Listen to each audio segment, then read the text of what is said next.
First of all, when you look at the mandate of Kira Motors, among other things, they are supposed to manufacture buses, and to them that is their core product.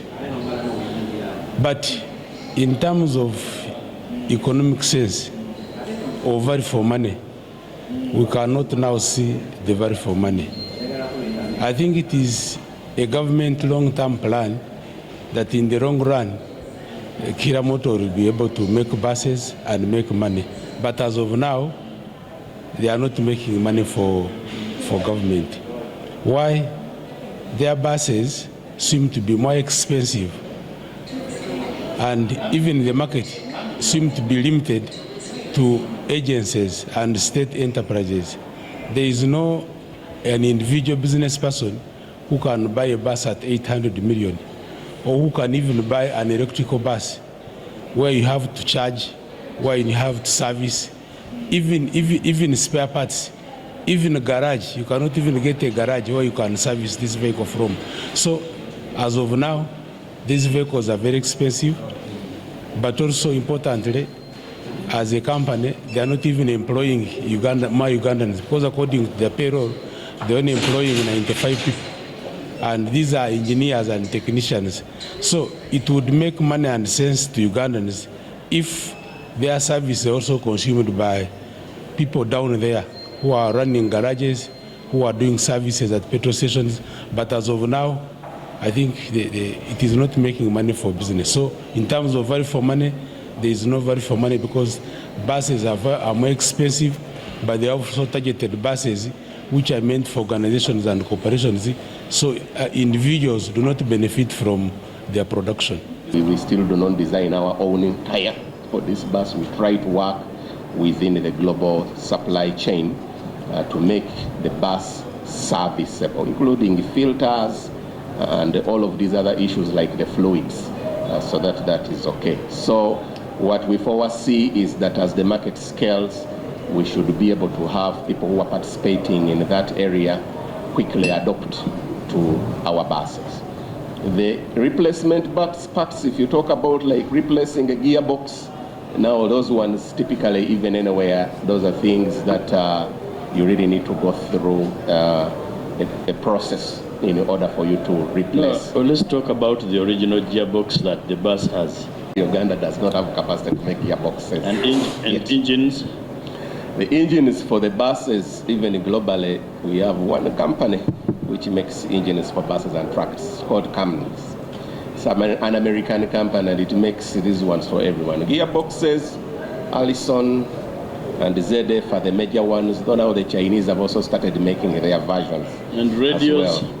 Radios, we have also not yet started making car radios. But these are areas which, as we scale, we should be able to have capabilities to do the electronics, because from my experience as an engineer, it's not rocket science to make radios. I remember when we had the speakers and presiding officers conference at Munyonyo, wanted a bus for a VIP bus to take the VIP guests to Namugongo and other places. But I think the cost of hiring a bus was around 7 million a day. And we actually ended up hiring only 2 buses.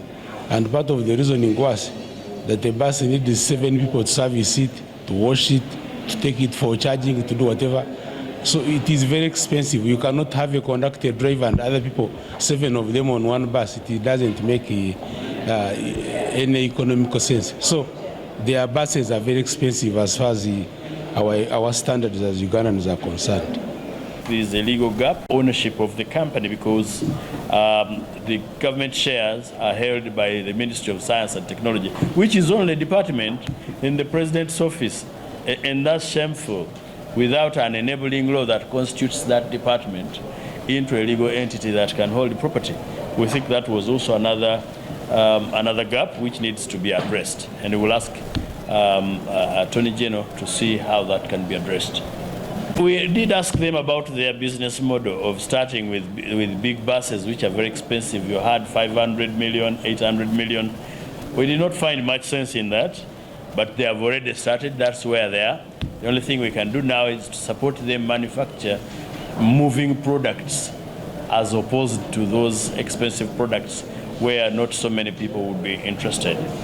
We will visit them and see the product, see where they are located, as we continue to examine their finances. From one of the members who does cross-border trade to Kenya, he's saying at 300 million Uganda shillings, you can assemble a bus from Kenya and you bring it here. So when you compare a difference of 300 million, 800 million, if I was doing business, I would rather buy 3 buses or 2 buses rather than buying 1 bus. And at the end of the day, you not tell the passenger that, you know what, this is from Kira or this is from this. No, so long as the bus takes me and I get out, I pay the same amount. So in terms of competitiveness, these buses or their products are not competitive in our market. Kyetubuuziza nti was it viable kubanga okukwata factory n'ogiteeka mu lutobazi oluli very expensive okuzimbamu ebizimbe ng'ate wandibadde ettaka waffe ejjinja lingi ng'ate okugula ettaka ku bukalu kikwetaagisa eka emiliyoni 5 zokka naye nga bali mutugamba nti project yabadde expensive kuba eri mu lutobazi. Ekyebuuzibwa NEMA yakikola etya okuwa license omuntu okuzimba mu swamp. Ekyokubiri, ani yakovaayo ne design eno n'okukkiriza nti bazimbe mu swamp eri very costly ng'ate waliwo ettaka lingi ddene nnyo eriri ku bukalu byetwagala okumanya. Of course kyetwagadde okumanya naye abakulu batugambye nti bakikolako naye ate ffe tukiraba nti wadde nga bakikolako tusabye ekiraga naye kitwewalikiriza nti bakola good assessment.